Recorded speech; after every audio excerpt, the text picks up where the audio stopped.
El momento en que crucé la puerta del salón privado del restaurante, supe que esa no era una simple reunión familiar.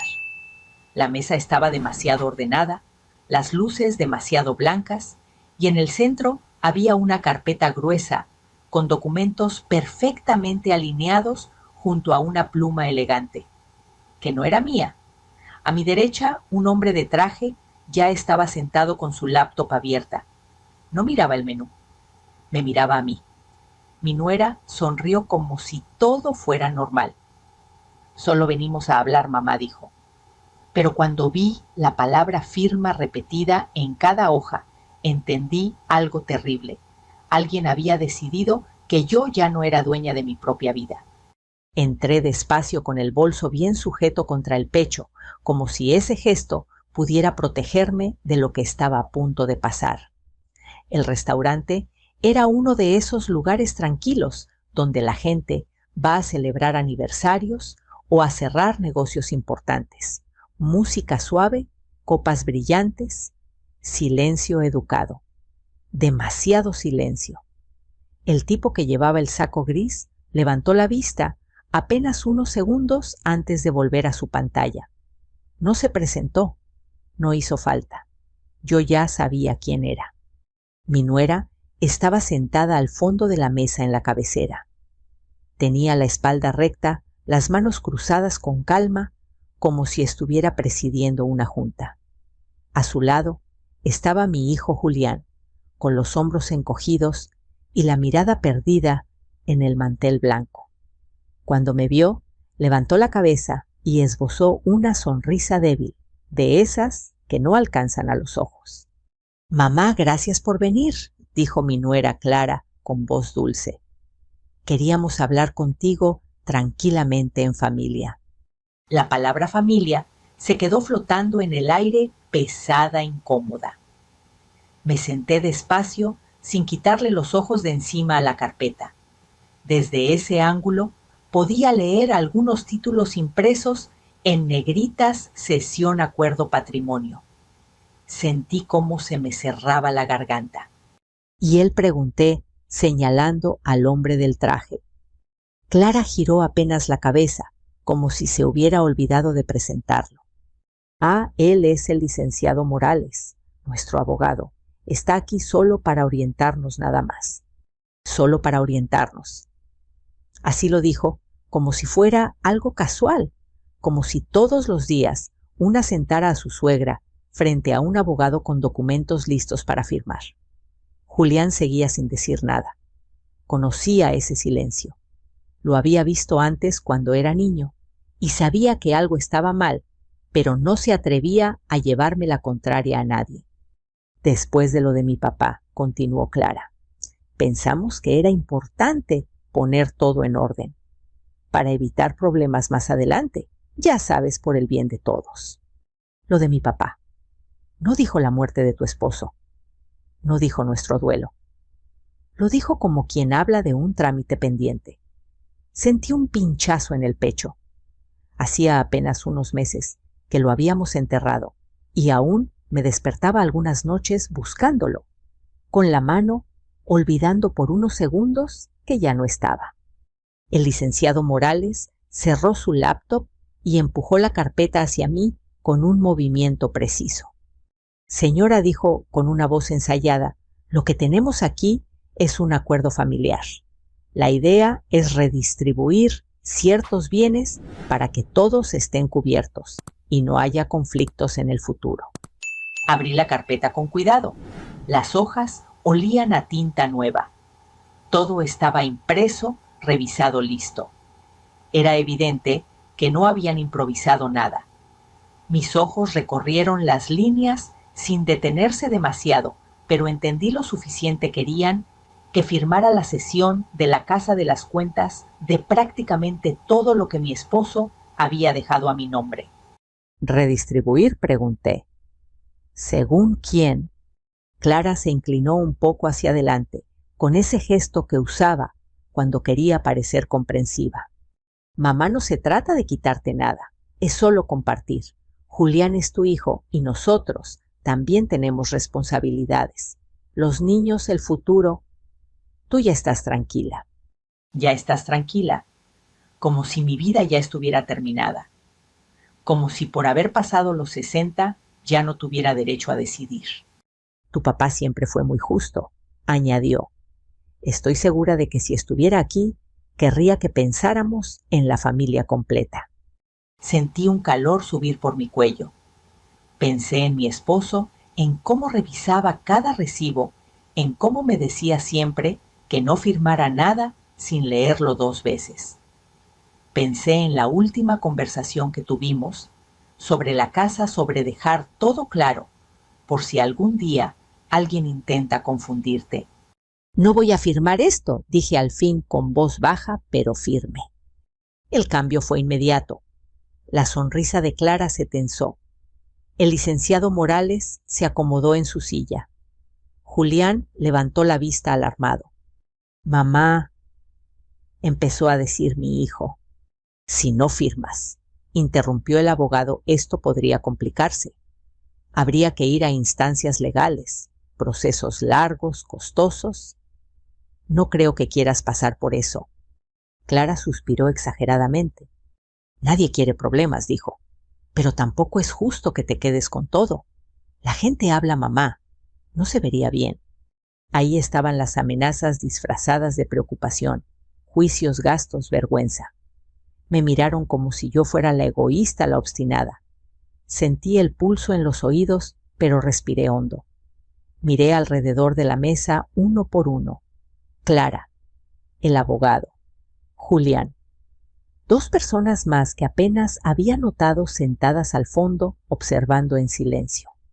Empecé a contar en voz baja, luego en voz alta. 1, 2, 3, 4, 5. Fruncieron el ceño. Son muchos, dije despacio. ¿De qué hablas?, preguntó Clara molesta. Esto no es un juego. Por primera vez desde que entré sonreí. No una sonrisa de alegría, sino de calma, de certeza. Tienes razón, respondí. No es un juego. Y qué curioso. Metí la mano en mi bolso, saqué el teléfono y lo dejé sobre la mesa junto a la pluma que querían que usara. Yo también traje a una persona. En ese instante, alguien tocó la puerta del salón privado. La puerta se abrió apenas unos centímetros, lo suficiente para que la luz del pasillo entrara como una línea pálida sobre el mantel blanco. La hostess asomó la cabeza, preguntó si todo estaba bien. Asentí con un gesto corto.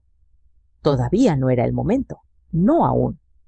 La puerta volvió a cerrarse y el murmullo del restaurante quedó otra vez lejos, como si estuviéramos aislados dentro de una burbuja de cristal. Mientras Clara intercambiaba una mirada rápida con el licenciado Morales, mi mente se fue atrás, muchos años atrás, a cuando familia significaba otra cosa, a cuando esa palabra no se usaba como una moneda para comprar silencios o firmas. Conocí a mi esposo Ernesto cuando yo tenía 22 años y trabajaba como auxiliar en una tienda de telas del centro. Él era contador en una empresa pequeña, de esas donde todos se conocen por nombre y se cuidan los lápices como si fueran de oro. No era un hombre de grandes discursos, era de hechos, de revisar 2 veces, de guardar recibos en sobres manila con la fecha escrita a mano. Decía que el papel no miente, pero la gente sí puede confundirse. Vivimos una vida sencilla, nada de lujos. Nuestra casa no era grande, pero era nuestra. Cada pared la pintamos nosotros. Cada mueble lo compramos poco a poco.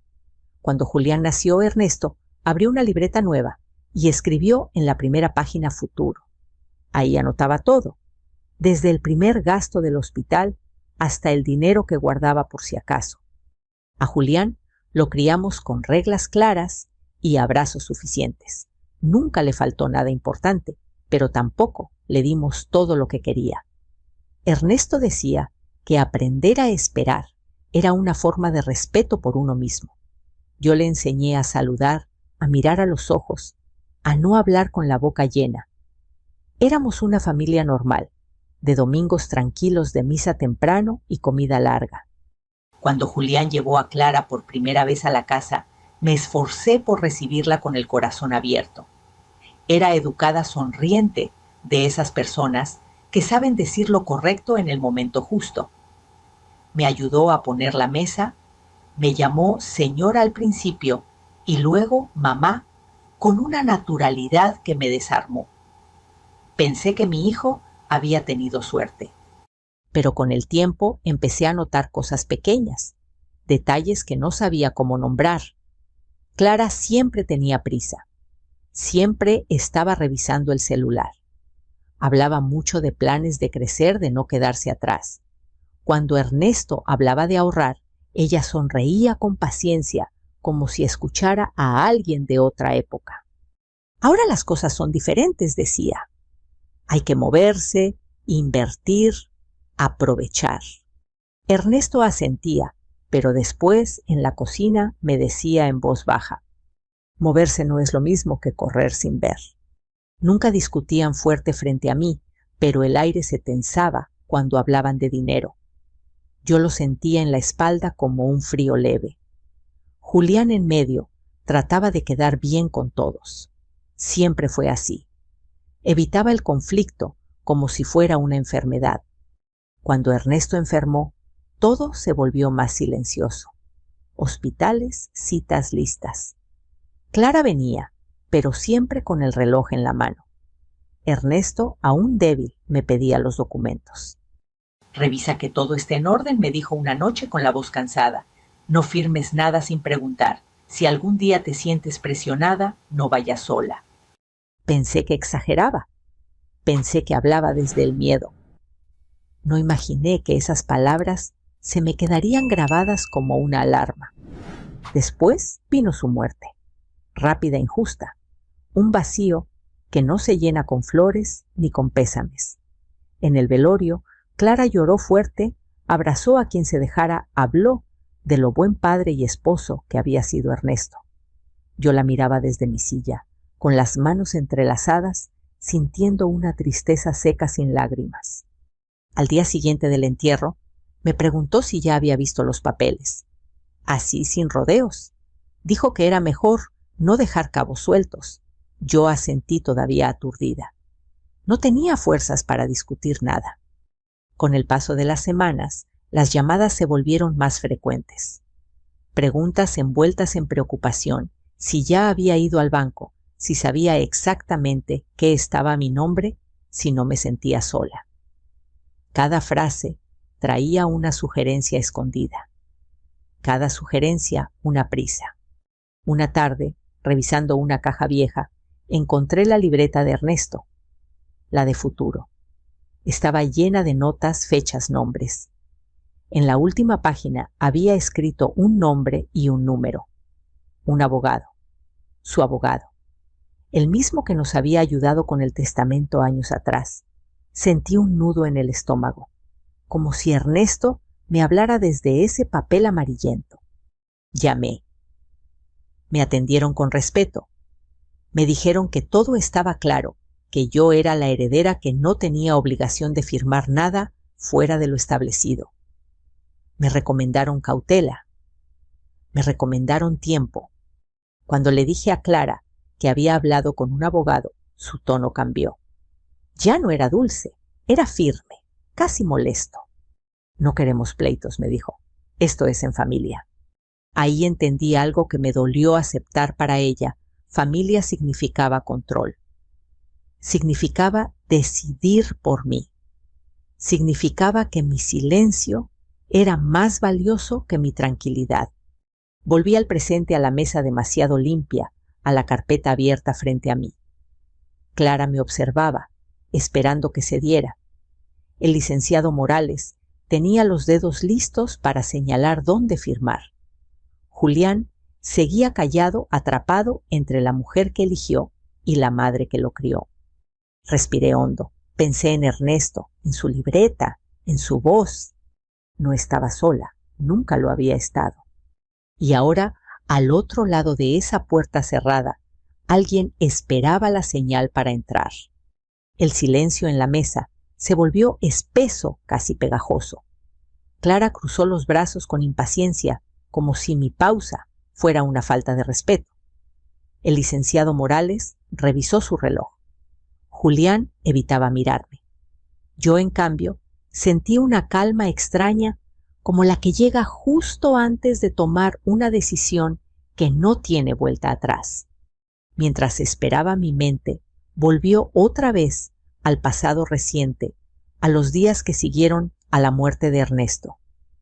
Días en los que aprendí a la fuerza que el duelo no siempre viene solo. A veces llega acompañado de cuentas de sonrisas falsas y de personas que creen que la tristeza te vuelve débil. Después del funeral, regresé a la casa sola. Por primera vez en décadas, el sonido de la puerta, al cerrarse, no fue seguido por la voz de Ernesto preguntando si quería café. Me senté en la mesa del comedor con una taza entre las manos y miré alrededor. Todo seguía igual: los cuadros, los libros, el reloj de pared. Pero algo se había roto en silencio. Clara empezó a visitarme más seguido. Traía panflores, palabras bonitas. Se sentaba frente a mí y me preguntaba cómo me sentía.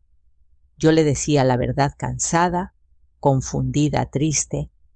Ella asentía con la cabeza inclinada, como quien escucha con paciencia. Luego, sin falta, el tema cambiaba. Hay que pensar en los niños, decía. Ernesto hubiera querido eso. Cada vez que pronunciaba el nombre de mi esposo, algo dentro de mí se encogía. No porque no quisiera recordarlo, sino porque sentía que lo usaban como argumento, como si su ausencia fuera una herramienta.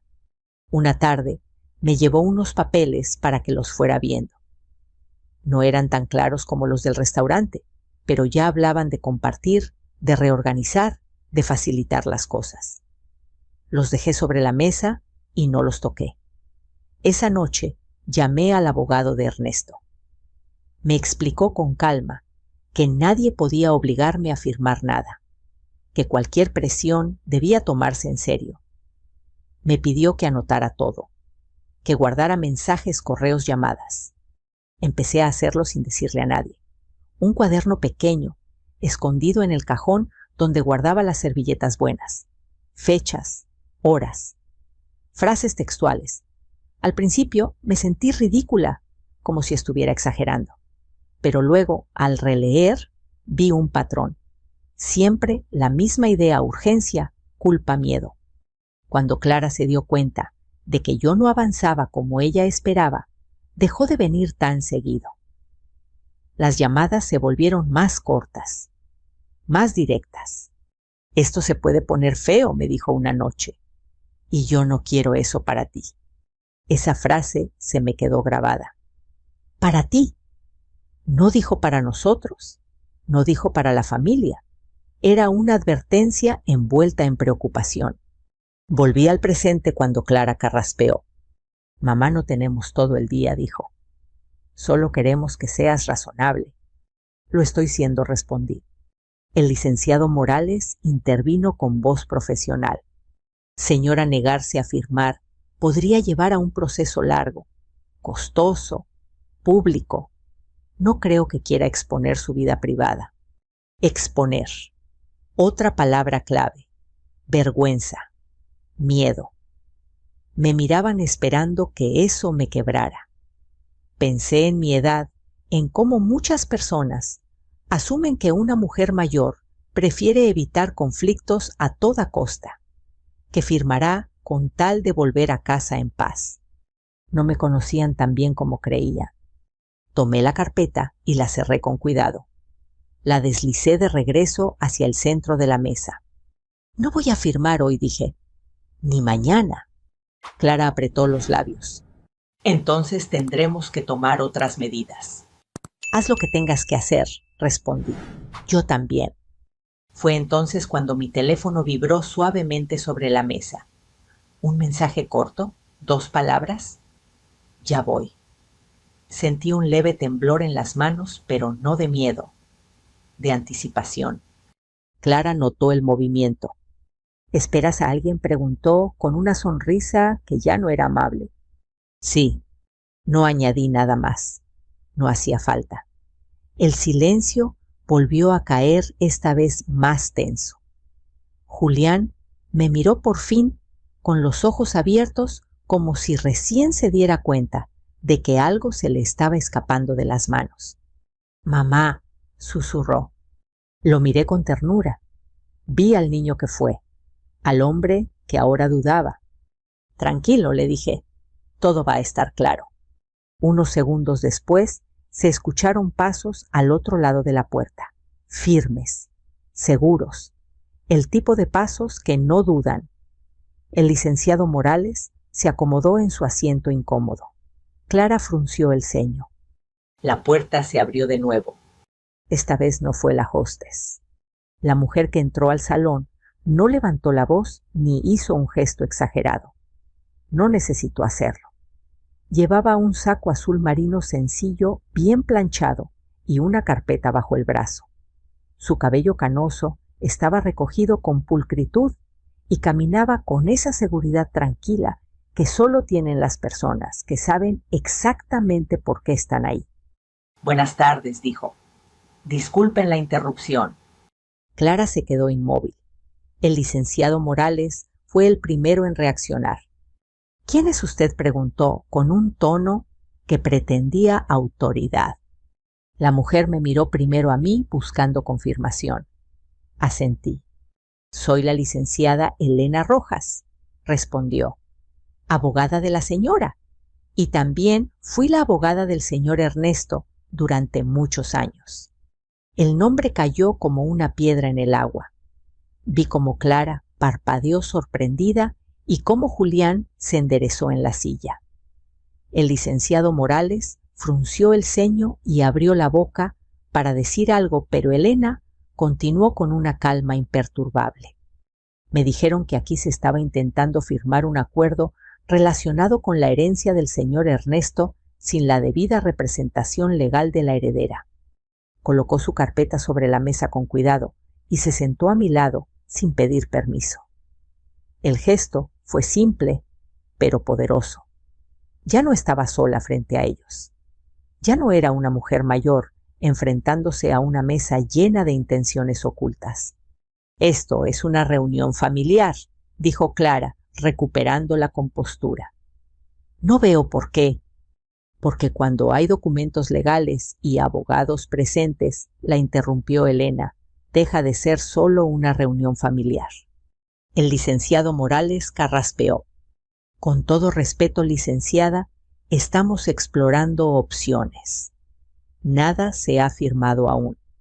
«Precisamente», respondió Elena, «y me alegra haber llegado a tiempo».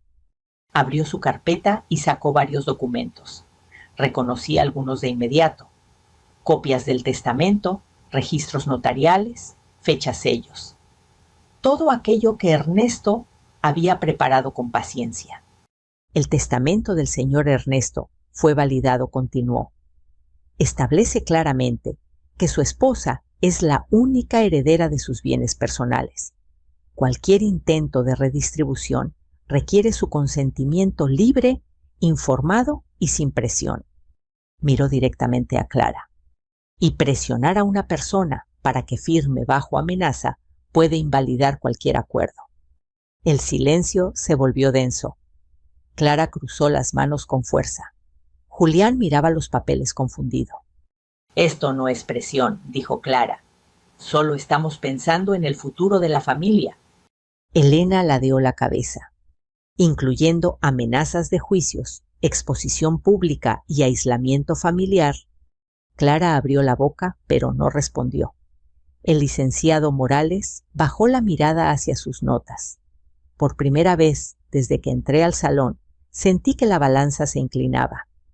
«Además», añadió Elena, «cualquier conversación futura deberá hacerse por los canales legales correspondientes, no en restaurantes, no en reuniones informales».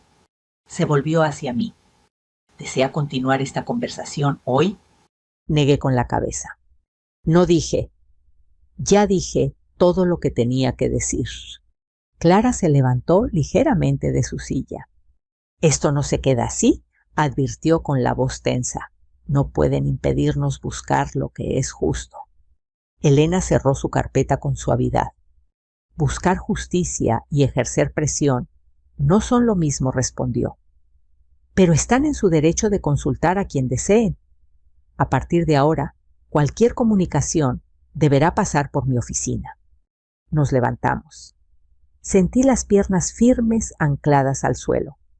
Pasamos junto a ellos sin mirarlos. Al salir del salón, el ruido del restaurante volvió de golpe platos, risas, conversaciones ajenas a nuestra batalla silenciosa.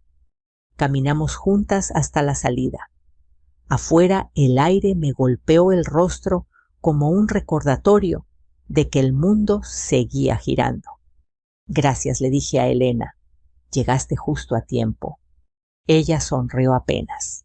«Llegué cuando tenía que llegar». Nos despedimos con un apretón de manos. Subí a mi coche y me quedé unos segundos con las manos sobre el volante respirando. No sentí alivio completo. Sabía que aquello no había terminado.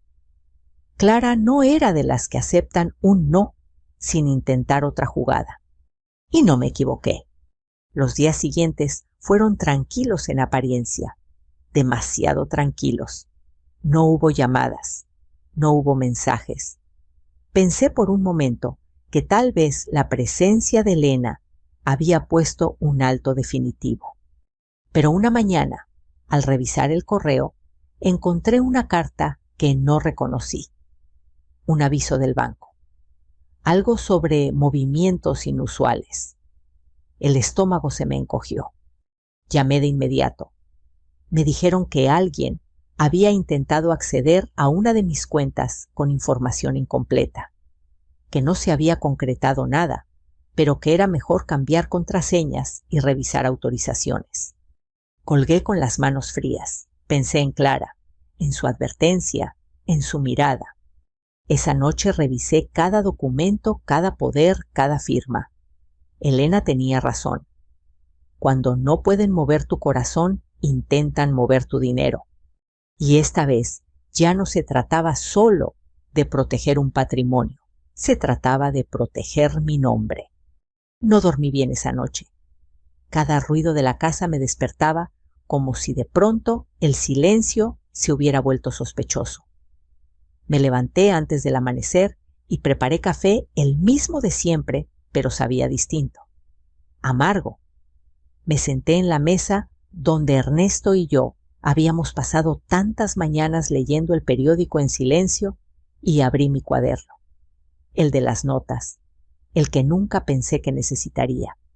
Anoté lo del banco, la hora, el nombre de la persona que me atendió, las palabras exactas que usó, intento de acceso no autorizado.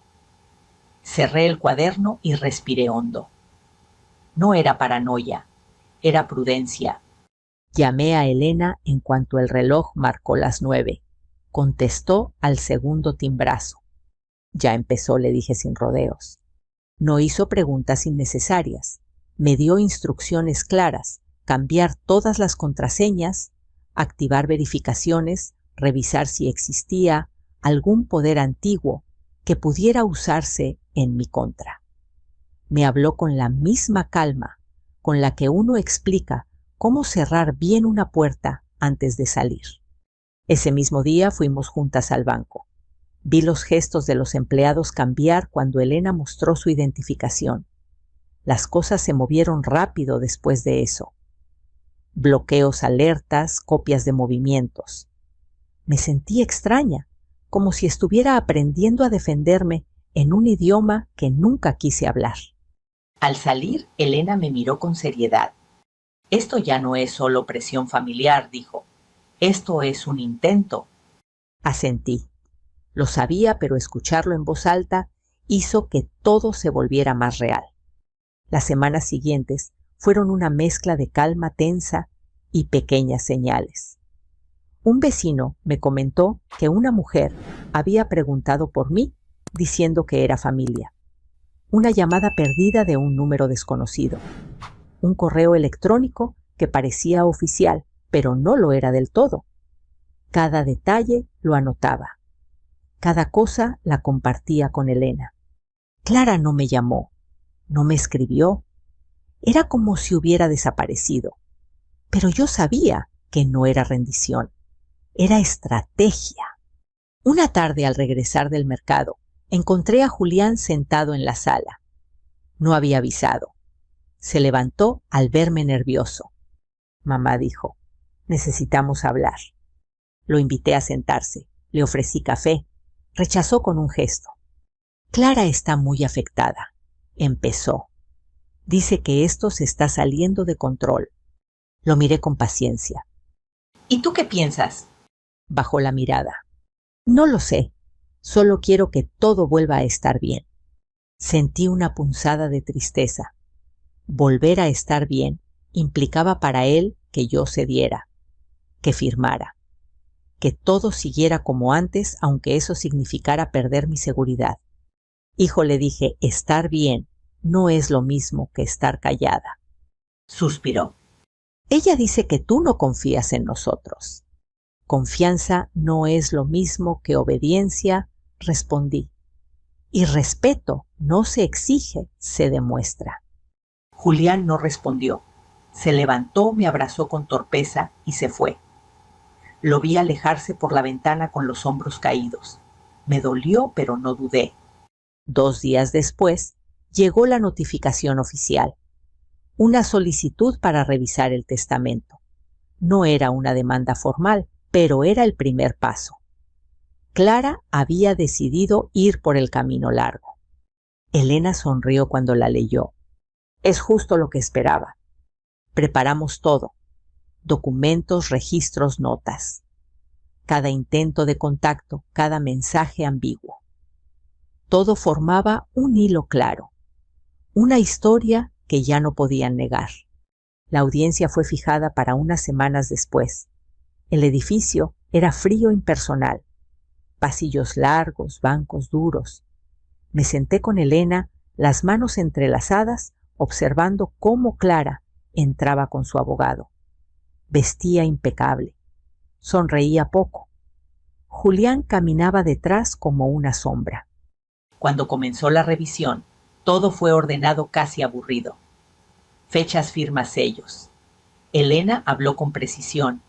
Explicó la presión, los intentos de acceso, las amenazas veladas. Mostró el cuaderno.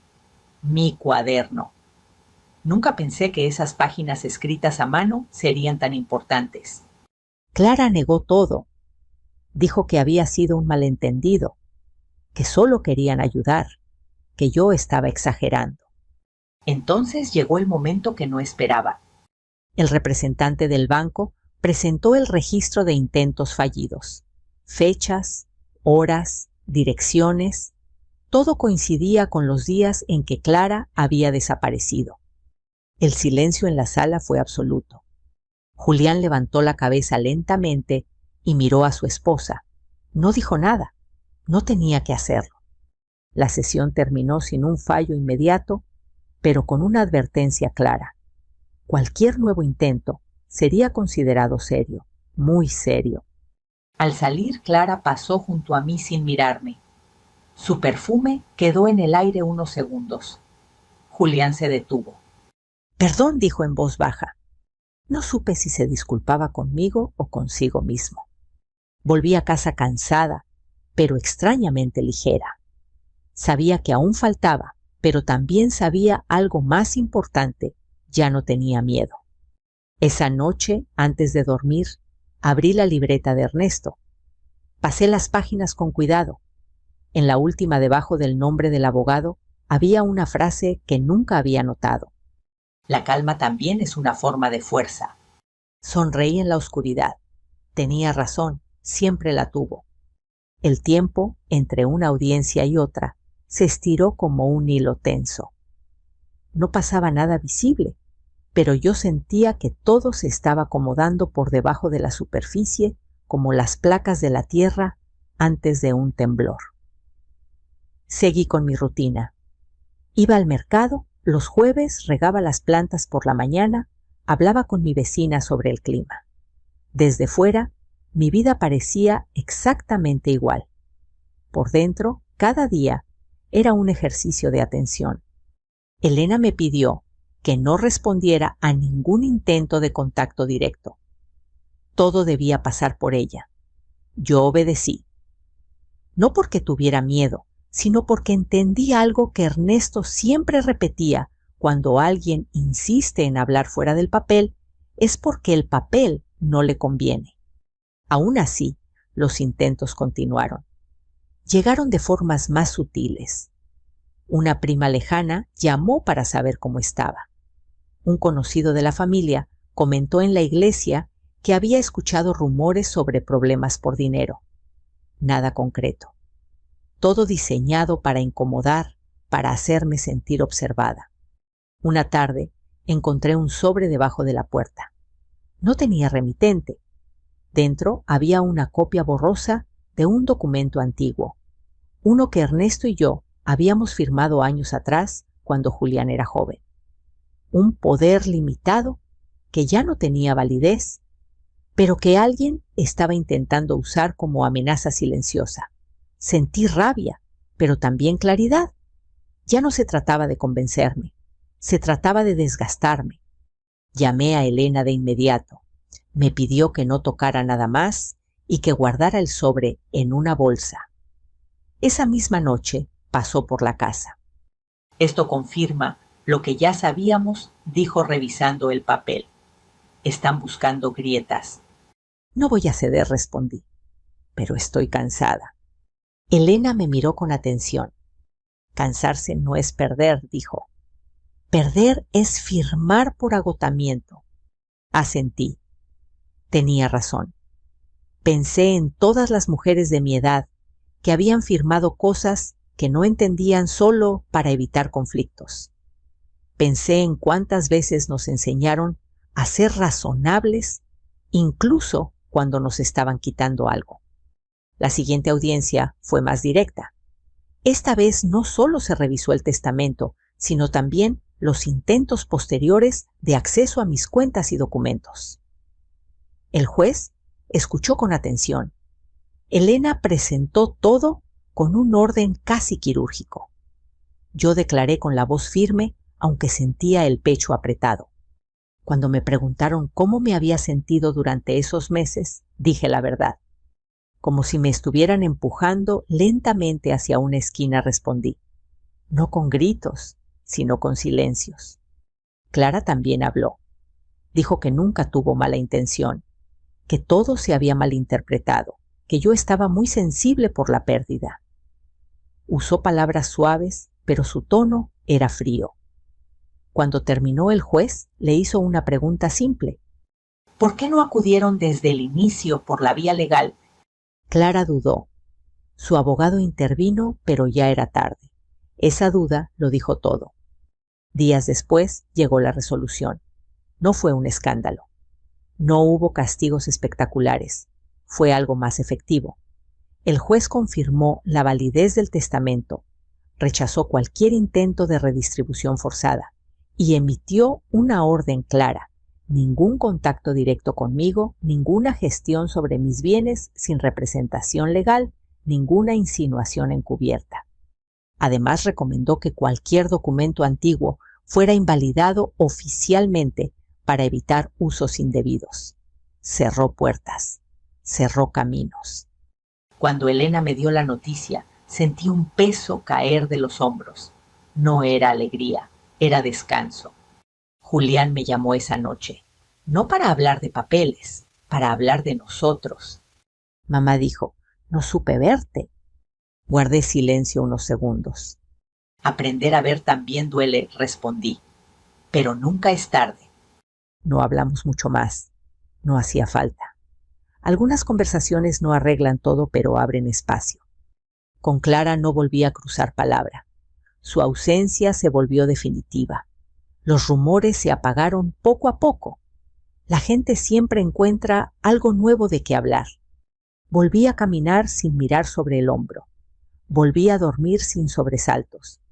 Una mañana me senté en el jardín con la libreta de Ernesto y leí esa frase otra vez. La calma también es una forma de fuerza. Entendí que no había ganado una batalla contra mi nuera. Había ganado algo más importante, el derecho a no ser empujada. El derecho a decir no sin culpa.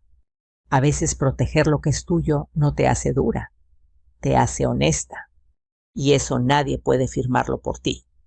La mañana en que todo quedó oficialmente cerrado, desperté antes de que sonara el despertador. No por ansiedad, sino por costumbre.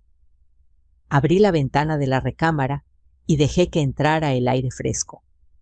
La casa olía a café recién hecho y a algo más difícil de nombrar tranquilidad.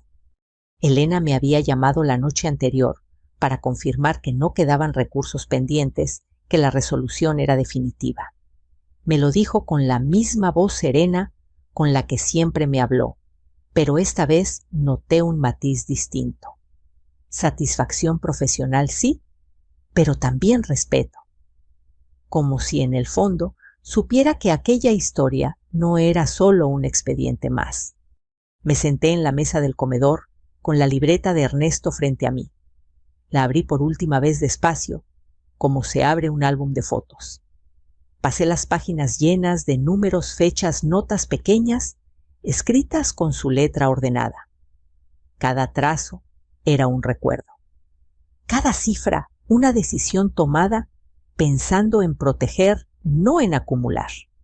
Pensé en todo lo que había pasado desde aquella reunión familiar en el restaurante, en lo fácil que habría sido firmar, en lo cansada que estaba ese día, en lo sola que me sentí al ver a mi hijo callado, atrapado entre dos lealtades.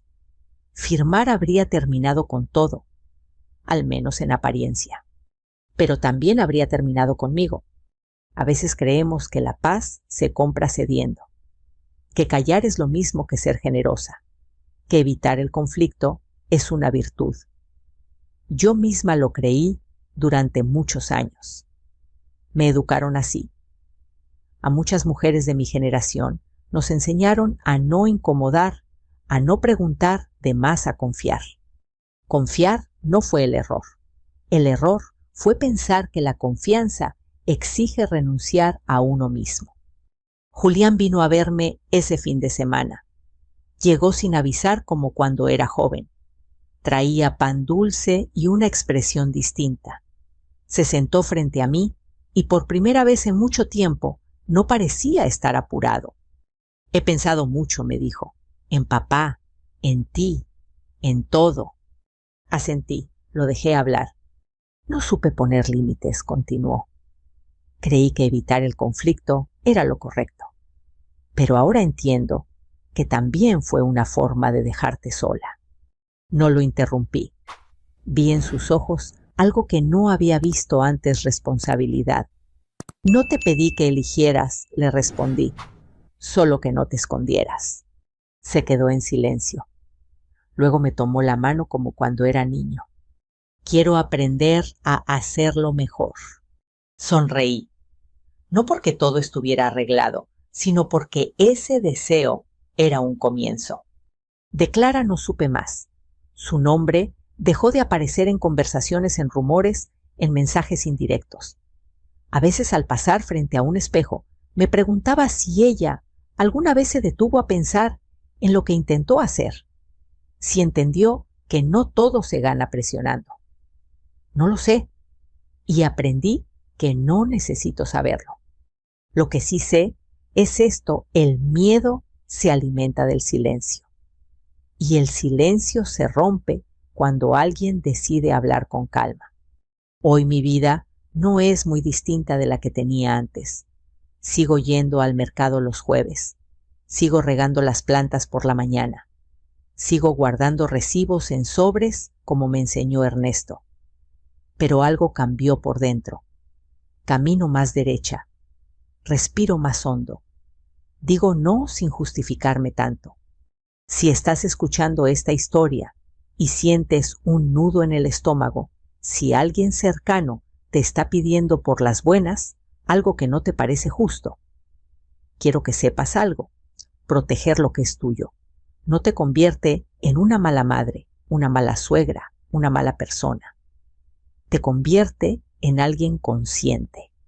La familia no se demuestra con firmas forzadas ni con amenazas envueltas en cariño. Se demuestra con respeto, con límites, con la capacidad de aceptar un no. Si esta historia te hizo pensar en alguien, en una situación que viviste o estás viviendo, me gustaría leerte. Cuéntame en los comentarios qué parte te tocó más y desde dónde nos estás escuchando. Aquí compartimos historias todos los días, historias maduras reales en emoción que no buscan venganza, sino justicia. Si quieres seguir acompañándonos en este camino, suscríbete para no perderte ninguna historia como esta. A veces escuchar la historia correcta en el momento correcto puede cambiar más de lo que imaginamos. Gracias por estar aquí. Sigamos adelante juntos.